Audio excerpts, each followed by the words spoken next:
Praise the Lord everyone. आज हम uncle द्वारा प्रार्थना श्रृंखला के अंतर्गत प्रार्थना की गहराई के विषय अध्ययन करेंगे। आइए हम अंकल से सुनते हैं। प्रार्थना श्रृंखला के अंतर्गत आज हम लोग प्रार्थना के गहराई के विषय अध्ययन करेंगे।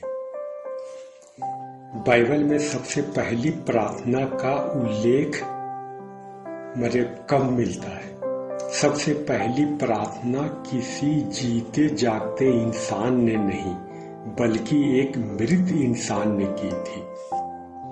उत्पत्ति 4:10 में लिखा है, तूने क्या किया, तेरे भाई का लहू भूमि में से चिल्ला चिल्ला कर मेरी दुहाई दे रहा है।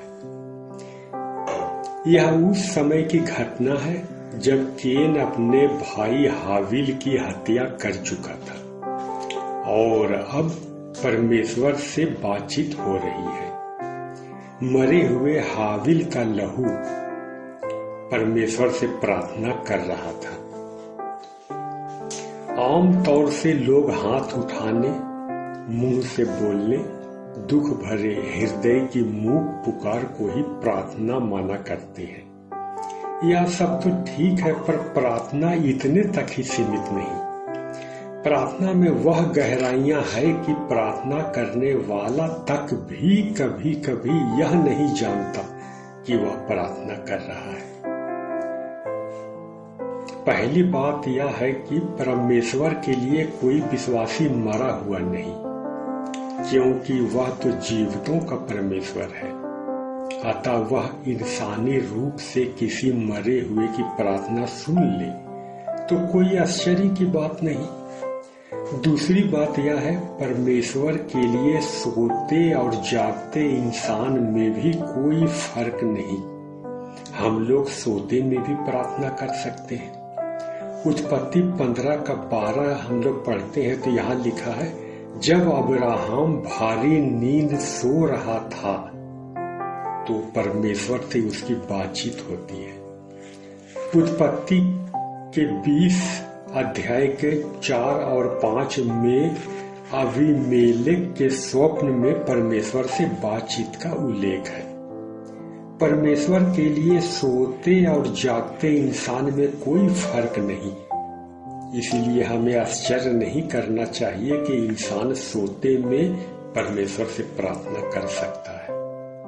और जिस तरह हमें कभी कभी यह याद नहीं रहता कि हमने सपना देखा था या नहीं, उसी प्रकार हो सकता है कि हमें यह याद भी ना रहे कि हमने सोते में प्रार्थना की थी या नहीं। तीसरी बात यह है, जब भूख लगती है तो आम तौर से मालूम रहता है कि भूख लगी है, मगर कभी कभी काम में इतना व्यस्त हो जाने के कारण भूल जाते हैं कि पेट में भूख की प्रतिक्रिया चल रही है। हालांकि मालूम नहीं पड़ता, फिर भी पेट लगातार भोजन के लिए प्रार्थना करता रहता है। जो बात शारीरिक भूख के लिए सच है, वह बात आत्मिक भूख के लिए भी सच है। आप कभी कभी आत्मिक कमी के कारण बेचैन हो जाते हैं और परमेश्वर से उस कमी को पूरा करने के लिए प्रार्थना करते हैं, परंतु किसी दूसरे काम में व्यस्त हो जाने के कारण बाहरी रूप से प्रार्थना बंद हो जाती है और आपको लगता है कि अरे मैं तो प्रार्थना करना भूल गया, मगर ऐसा नहीं होता। आपके गहराइयों में आपके ना जानते हुए भी प्रार्थना जारी रहती है। आपकी आत्मा प्रार्थना करती रहती है। इसीलिए यीशु ने कहा, धन्य वे हैं जो धर्म के भूखे और प्यासे हैं, क्योंकि वे तृप्त किए जाएंगे।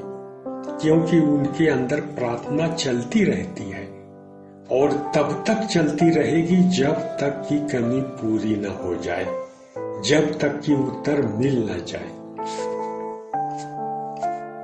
सारांश यह है, प्रार्थना केवल उस स्तर तक सीमित नहीं जहां तक हमें अपने इंद्रियों द्वारा ज्ञान हो सके।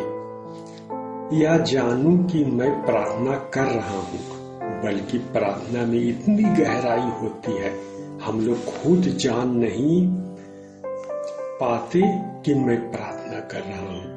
इसीलिए आश्चर्य न करें कि आपके न जानते हुए भी आपके अंदर प्रार्थना हो रही है।